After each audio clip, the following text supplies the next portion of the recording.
What's up everyone, Tom here, and today we're checking out the Atom 2.0, the first commercial Delta 3D printer I'm reviewing, and quite a good start for that category too. It comes with an all-metal frame, carbon fiber rods and a titanium hot end, but is that enough to make it a good 3D printer? Let's find out. So the Layer 1 Atom 2.0 is machined straight from Taiwan, an island smaller than all of the Netherlands and known for brands like Foxconn, ASUS, Gigabyte, TSMC, Lian Li, J-Micron, Chimay, Acer, you get the idea. It's a very dense, high-tech environment, and chances are if you bought a phone, laptop or PC in the last 20 or so years, a large part of its components will have been from Taiwan. So what does a 3D printer from that region look like? Well, very sexy, that's for sure. The Layer 1 Atom 2.0 is a 76cm or 30-inch tall Delta 3D printer.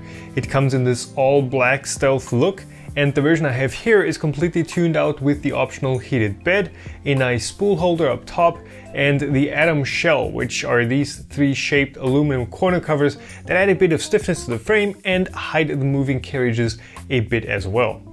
But it's not like the Atom looks unattractive without those add-ons, it's simply a bit slimmer and more bare to the bone.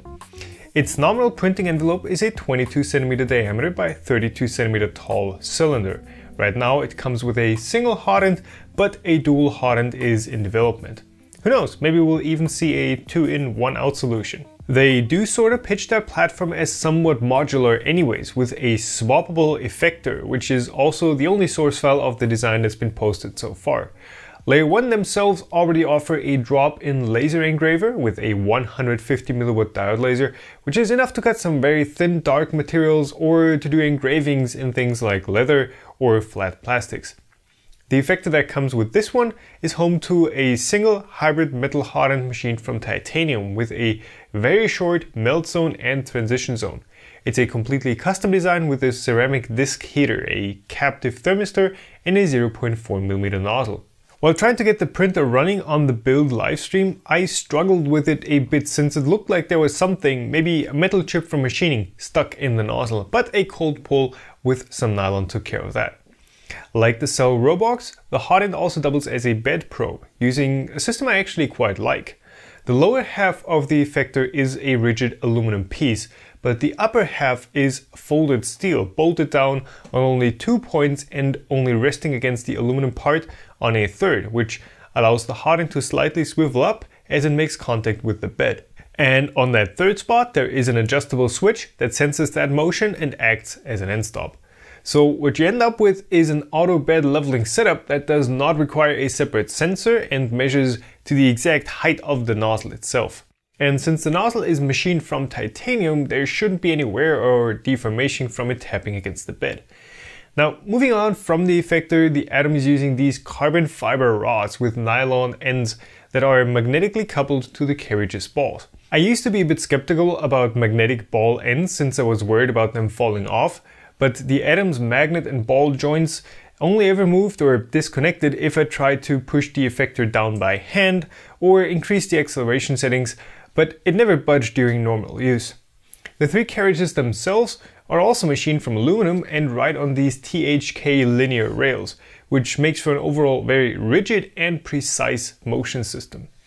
The GT2 belts are clamped with these awesome aluminum couplers that make belt tensioning easy without introducing any extra softness to the motion system. And I often talk about how a Delta or a Cartesian machine can both be very good platforms for a 3D printer as long as they are built well. And mechanically, the Atom 2.0 is definitely on the built well side here. The entire frame is super stiff and there is no slop or wobble in the joints or in the effector or anywhere else in the motion system, which you can definitely see in the print results, which show practically no artifacts from ringing or backlash. And the way the Atom is configured when it comes to firmware settings like acceleration or jerk definitely prefers reliability and quality over pure speed and quantifiable and advertisable numbers as well. But that doesn't mean the Atom won't be able to reach higher print speeds. In fact, I randomly decided at some point, well, what would happen if I just now crank up the print speed to 200mm a second, and it handled it mostly okay.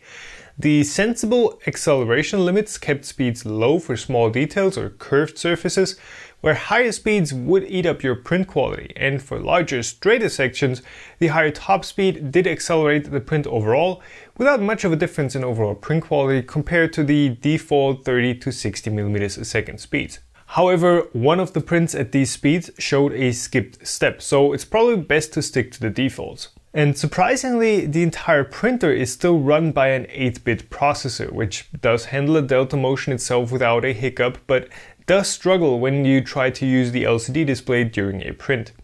A 32-bit board would, as always, make a bit more sense for the delta, and in the near future, this exact Atom 2.0 will be home to one of those. The mainboard out of the box is an Atom branded one, which is based on one of the MKS boards.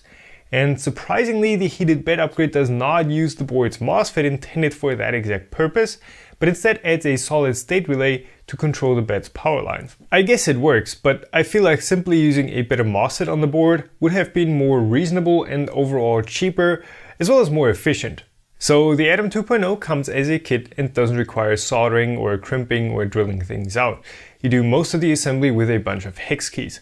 While it took me 15 hours in a livestream to assemble it, in a normal environment it would probably be more of a 5 to 10 hour task. The manual is very detailed with good illustrations for each step, probably even a bit too detailed for me personally, but it does cover all of the steps that take you from a bunch of individual parts to a finished and working machine. What could still use some work though are the included slicer profiles. Sure, you can get a profile for the old Cura and soon even for the new Cura 2, as well as a ready-to-go Kiss Slicer zip, but it's all just for one material, PLA, and one layer height, so at the moment you still need to go in and optimize each material and layer height yourself, unless you're happy with the defaults.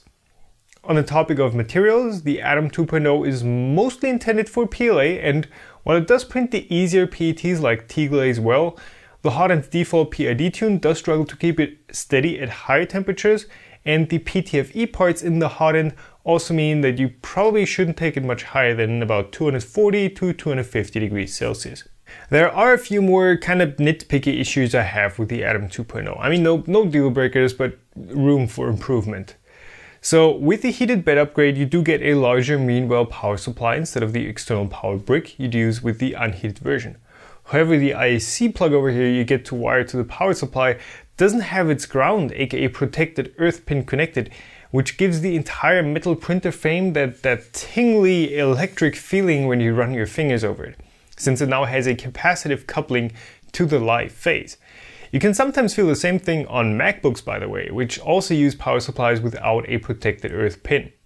Also, the heated bed is rather slow to heat up and cool down since it's a round PCB heater stuck to an aluminum plate, which in turn seats the glass build plate. On the flip side though, that makes the build plate easy to remove and reinstall, and PLA sticks wonderfully to the glass as long as you make sure to clean it properly before a print. Then, as I've mentioned before, everything in here runs on an 8-bit processor, plus a text-only LCD, which feels kind of out of place for a Delta 3D printer at this price point. The prints, while looking really good overall, do have visible microstepping artifacts, which are particularly noticeable on translucent prints, and they're of course not aligned with the X, Y, and Z axis of your part, but following the Delta's own coordinate system.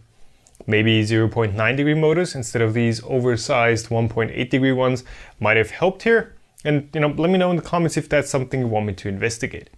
Or maybe just swapping out the Allego drivers with some Tridynamic ones. Also, the extruder with its aluminum hopped gear doesn't perform exceptionally well in combination with this specific hot end, which does feel like it's a bit harder to push filament through compared to other Bowden coupled hot ends.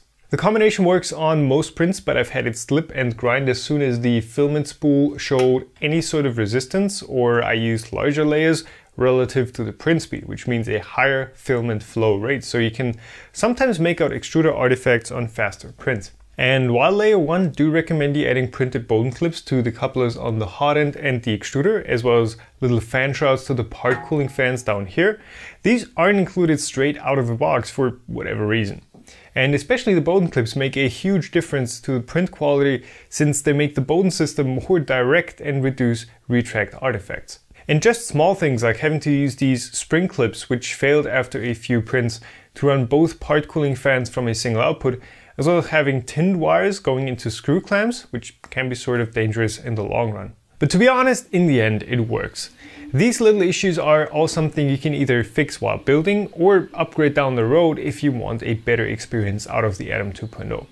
Print quality is well above average. Anything from 250 to 50 micron layers works consistently, and the 50 micron layer print has actually been the best low layer height print I've ever produced on any printer. With glossy and straight-walled parts, you do see those delta resolution artifacts, but they are mostly cosmetical and also basically disappear on more organic shapes. It's not the fastest machine either, and I've had viewers comment that it's still slow for a delta at the higher print speeds, but to be honest, I don't really care about that much, since I always prefer a single clean print to several prints that all don't look as nice. And stuff like the strings you're seeing on some parts are simply the result of the supplied slicer profiles, which I know Layer 1 are already working on improving. So price-wise, the Atom 2.0 starts at $1,699 plus tax, shipping and all that. But I would always recommend going for a heated bed, since it makes printing so much more comfortable and reliable even with just PLA. That adds another $349 to the base price, which includes the power supply, the heated bed itself, new bed clips, the power input panel, and the frame extension down here. To be honest, that is slightly expensive for just a heated bed, and once you factor in shipping and such, the entire machine is solidly past $2,000, which I feel is justified for the hardware, since it's all metal and custom machine and sexy and all, but it's still a kit and it's still not super perfect in every single regard. If you also want the Atom shell, that's another $139. The spool holder adds $39. Well, you could also use the cross brace itself and just stick that through your filament roll. Oh, and filament there, $29 per kilogram PLA actually prints pretty darn well on this and on other machines. So where does that leave the Atom 2.0? Well, overall it's a super sturdy machine that does print well. While there are a few detail issues that still need to be fixed, it is still a well thought out, attractive machine that works as is, but still leaves you with some room to grow if you want to start upgrading it. The things the Atom 2.0 already does well, it does really well, which is something I prefer over having a machine that is mediocre at everything. Now, the people at Layer 1 were happy about my feedback and criticisms, at least that's what they told me. So there will be an Atom 2.5 coming out in the next few months. I will be doing an update on what changed compared to the Atom 2.0, but from what I've been told, many of the things I'm criticizing here will be fixed in the 2.5. So I hope you found this review helpful or simply entertaining. If you did, leave it a thumbs up, if not a thumbs down. If you want to stay up to date as new videos come out, get subscribed or directly drop me $1 or $2 a month on Patreon. We've got monthly live Q&A hangouts there, which you definitely shouldn't miss. And that's about it. Thanks so much for watching, and I'll see you in the next video or in the live stream every weekend here on YouTube.